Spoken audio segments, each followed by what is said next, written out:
Welcome to Shorty SuperCoach. What's going on, guys? Today I've just got a bit of a YouTube Shorts / TikTok sort of compilation for you. I just thought I'd put these together. They're sort of some of the shorter style videos I've done over the last week. So a few notes from some of the practice games and a couple of bits and pieces as well. So, and a team update at the end. But it's nothing like new, but I've uploaded a lot of these to my YouTube Shorts section and also TikTok, like I mentioned. But sort of understand that, people watch stuff in different platforms and in different ways. So I thought, it might not hurt to just chuck these up so everyone can have a bit of a look, just in case you're sort of indulging your content in different ways. So yeah, we'd love to hear your thoughts, particularly about the team update at the end. But I think I'll put one up on the normal YouTube yesterday anyway. But yeah, I'll chat to you soon. Cheers. So I went to the game last night to take a look at the Cats and the Bombers, and just a few notes regarding SuperCoach players. And DeConning was big on my list, and he just didn't do it for me. I really want him to be that mid-price option for us, particularly with Mills being out, but I can't see it happening. He did start in the ruck, but did drift back at times and really swap with Blitzarves quite a bit. He was certainly the main guy, had a lot of centre bounces, but the role's there, but I just don't even know if he's the ruck. He's a quality player and he is quite agile, but I'm just not sure he's a ruckman. So I fear that Geelong will chop and change.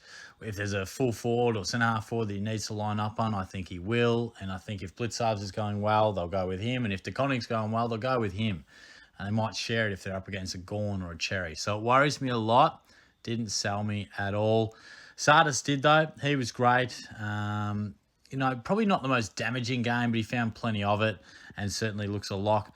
Mitch Nevitt as well. I hate to be raining on the Cats parade, but I just can't see it. I can't see it happening with this guy. I know he's been a hype player over the preseason, and the Cats want him to get exposure in the middle. That's clear, but Dangerfield with only a handful of centre bounces, he'll get way more than that. I know preseason he's playing forward. He'll still play a lot of mid, and Holmes was pretty chill last night. Just the 13 centre bounce attendances. There'll be more there. Solid game. I just don't know if he is the guy that's going to be as consistent in there as he has been through the preseason. Kako looks a star. Bloody killed us, mate. Kick 4 looks super exciting. Everyone gets pretty pumped every time anytime he goes near the footy. And O'Sullivan, a bit quieter, didn't really have those intercept marks like he did the week before, but he'll certainly still be in that starting lineup for the Cats, I reckon. Tom Stewart's an interesting one as well. Bit of centre bounce time, like he was in there 10 times, but looked pretty solid across half-back. Probably not a game that you go, wow, you got to pick him, but hard to get a read on him. Like, the true test will be when he actually gets a bit of defensive pressure and how he handles it. I'm happy to start with other players and see how he goes. Zach Reed looked pretty good. I reckon he's about a lock, given we don't have stacks of defensive rookie options. Pryor looks like his job security is okay, but I don't think he's one that we'll pick, but he's in the mix. Like I said before, Holmes was just going through the motions. Don't be fooled by the attendances in the centre and just a bit of a quieter game. He's a jet. He'll be the Cats' main guy. And then Ben Hobbs, probably a bit of a sleeper for just your draft team. There's a lot of good mid-priced options in the forward line, so I just feel like he's not one to select in classic. Gee, he's a high up and under kick. He doesn't penetrate with the footy at all, but can find it. Does the hard work. My worry would be that when Parrish come back, he gets replaced. But yeah, would love to hear your thoughts. Dylan Shield also probably worth a mention that I didn't put him in. Got a nice halfback role. Again, can that body hold up? But yeah, there are a few of my thoughts.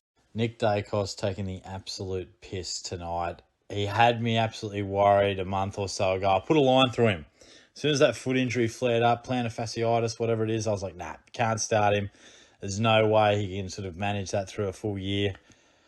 Bro, he's absolutely flying. And he's taken these types of numbers in like 2.5 quarters. I think he went off, I don't know when it was, but I've got his time on ground. He's just racked up 32 and just dominated tonight.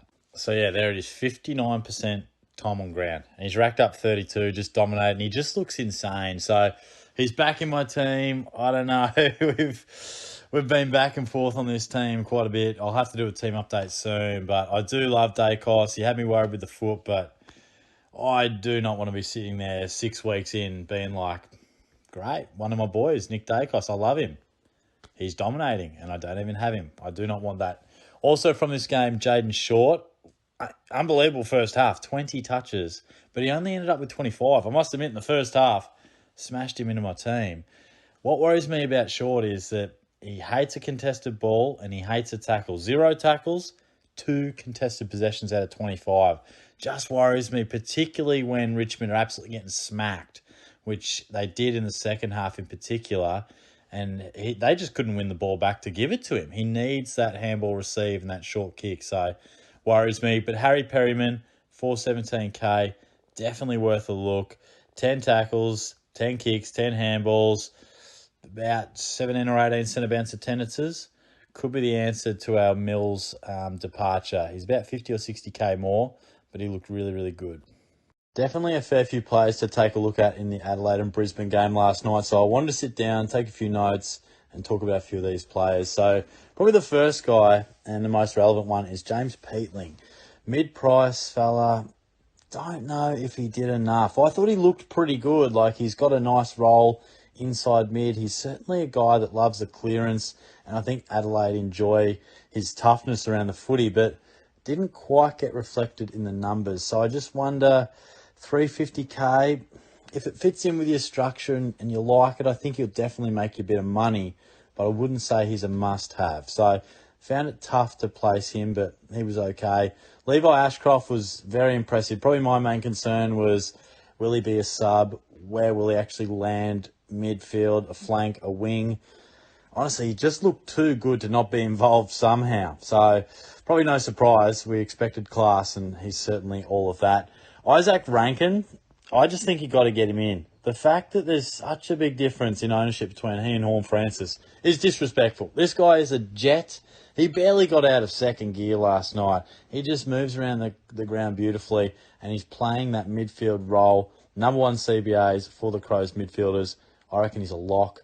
And Draper, not sure. Only played the second half, and it was a bloody good second half. They gave him opportunity, but got a lot of mids. You've got Dawson, Soligo, Crouch, Rankin, Peatling, and then Draper. So I don't know if there's enough opportunity in the midfield for him to get a go, and that's probably the only reason I want to pick him, because there are a lot of good rookie options. Then we had Rory Laird, who definitely has that halfback role, but I'm in no hurry to get him. I sort of feel like he probably is going to average low 100s. That's what he was averaging in the last month when he moved to halfback last year. And I just feel as if, like, happy to hold off until he gets dual position, because we don't want to pick him thinking, oh, yep, he'll be a top 6 defender, no worries.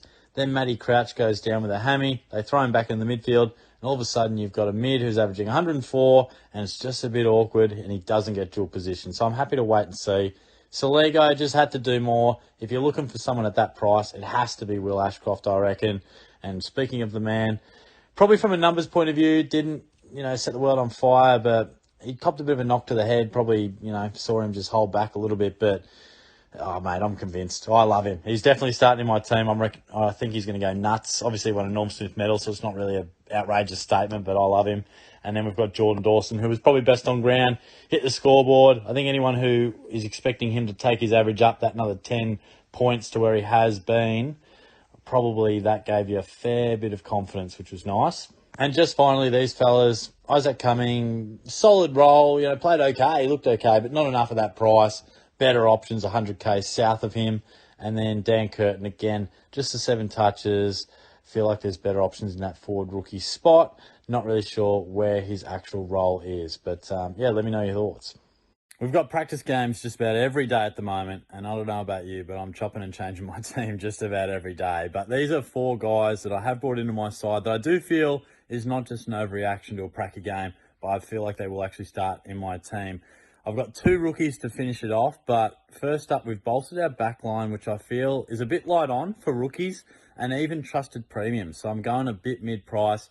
And Matty Roberts, just last night, just looked like a real cheeky role. Just running around half-back, lots of marks, lots of kicks, and effective at that, a few kick-outs. So, yeah, at the price, $4.34, I'll put him into my spot. What would he be? D4? I think he's D4. Or something like that. Either he and Perryman, who's my second one. They're basically D3 and D4 at the moment. Because Perryman, different to Roberts, was running around in the midfield, getting bulk tackles, high centre bounce attendance, And it was a fairly strong Collingwood side. So I think that'll be actually the way they go about it. And then the two rookies, Sheldrick looked fantastic, good numbers. And I think he was on the fringe. I didn't have him in just yet. But with Mills going out recently and then Goulden getting injured last night, which sounds like he's out for multiple months, he's going to get lots of opportunity. And just finally, there was one more. Oh, I got to think of it. Who was it?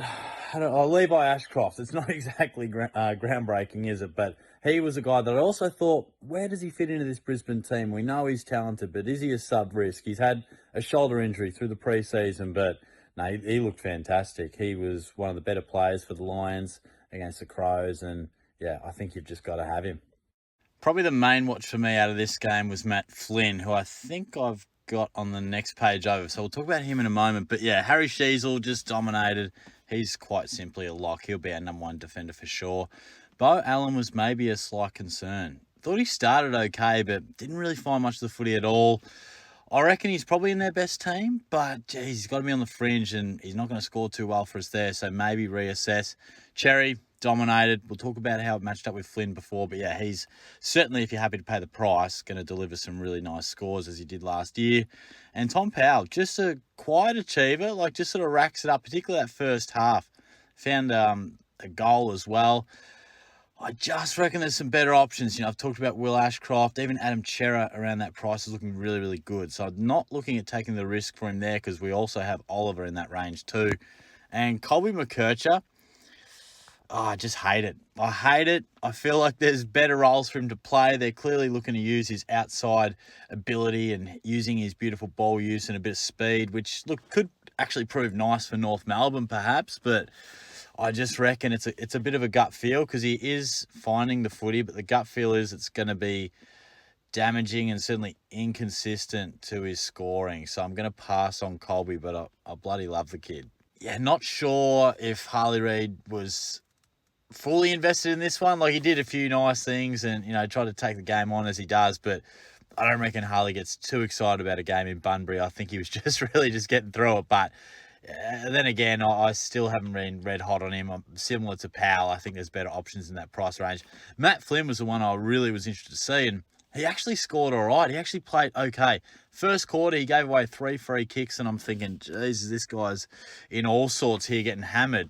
Honestly, to play that well against the number one ruck in the comp, thought he looked okay. Their first 3 to 4 matchups of the season, ruck-wise, not a disaster. And what I wanted to see was that he wasn't taken out of the game with back soreness and he wasn't sharing too much with Williams. Bailey Williams pretty much played mainly forward, and Archie Reid actually came in as the second ruck. So, look, my side, and I'll do my side tomorrow, a bit of an update, but it looks better with Flynn in there and some flexibility I can do. So I don't know if I can trust him, but it gave me something to think about. And then, yeah, Hutchison had to do more. Expensive type of rookie, so I'd prefer some cheaper ones. And, yeah, Baker, bit of a unique one, I think, Baker. Not too many people were probably looking at him, but if you were, I probably would have wanted to see a bit more. Team update time. It's been a little while. I reckon it's been about 3 weeks since I've given you one. Had a few people in the comments being like, bro, show us your team. What's going on? So here we go. The rucks get a little bit interesting. I will admit there's a couple of risks throughout this team, but I do want to try and make it slightly different to just your cookie cutter sides. But this back line, I know what you're saying. That bye's going to kill you. I just like the selections. I might have to adjust for the bye. We'll see. But Sheezel, he's a lock. We know that. Holmes, I think he's going to take it 110, be a top 4 or 5 defender through the midfield for the Cats. Matty Roberts and Harry Perryman. They're probably a couple of guys that have come into consideration over the last week off the back of pre-season. So trying to not overreact to it. But Roberts looked really, really smooth. Like, he just seemed like that main guy that they wanted to get the ball into his hands. He was biting off a few nice kicks into the corridor. I like him. And Perryman, well, he had that midfield role. Bulk CBAs. Collingwood said, yeah, that's pretty much a full dress rehearsal for us. So it sort of says to me, yeah, we like him in the guts, which at that price is pretty good. And then just rounding it out with the rookies, I think O'Sullivan plays, can intercept. Bice, don't know on him. Did look good the other night, but whether he plays, we'll have to wait and see. Reid, pretty solid. Wouldn't want him on the field, but looks like good job security. And Leake, he did play a pretty handy game. Nice role. Again, that's a wait and see on the selection. But the back line's probably the one I'm most nervous about. I feel like we don't want to have too many rookies on field. Hence, I added a couple of mid prices. Nick Daicos just could not resist. I mean, he just looks so good. I spoke about him the other day. Yeah, the foot was a worry a month or so ago, but man, he looks bloody fine now. He looks on fire. LDU, please don't bring him in, guys. I want him to stay a pod. Come on, leave him alone. But I love him. He's ready to absolutely go nuts. Will Day, he's going 110. Don't be too worried about the pracky the other day. Lock him in. Oliver, everyone's got him locked. Ashcroft, I think we'll get a bit of a free look against the Cats on Thursday night, but I really love what he's putting together. I think he's just about ready to take that back end of last year form where he averaged 107 into a full season. Got Garcia, maybe wasn't at his best the other day, but I think the role's there. Lots of centre bounce attendance. Sardis, Lock. I'd probably have Langford on the field, actually. But then, yeah, we've got the rest of the rookies there. And they sort of pick themselves. You'd imagine Hewitt's, I think he was just rested, but we'll see. Don't mind Angus Hasty as well at the Saints if I had to find a cheaper rookie option too. And here's the Rucks. TDK, I love him. Pitnet's out for a long time. He's going to average 115 this year. I reckon I'm big on him. But the clear discussion point is Flynn. Now, I thought he actually looked all right in the practice game. I think he got beaten by Tristan Cherry, but he still managed to score 90-plus Supercoach. And I think the role is there. He rucked, dominated in terms of getting the CBAs. Bailey Williams, who we were worried about maybe sharing it with, he played largely forward. It was Archie Reid that was the backup ruck. So it's risky, but it allows me to go a bit deeper in the back line, which I think gives me a bit of protection. And we won't spend too much time on the forwards because we know that Horn Francis, McRae, Smith, Sanders, Daniel, all locks. Levi Ashcroft, lock in my flex. Rankin's probably the one. He's slightly more unique than some of these other guys, and I think he's going to go 110. Midfield role. I said he could push the Brownlow the other day. I'll stand by it. I think he'll poll more than 20 Brownlow votes, and I reckon he's in for a big year. So let me know your thoughts.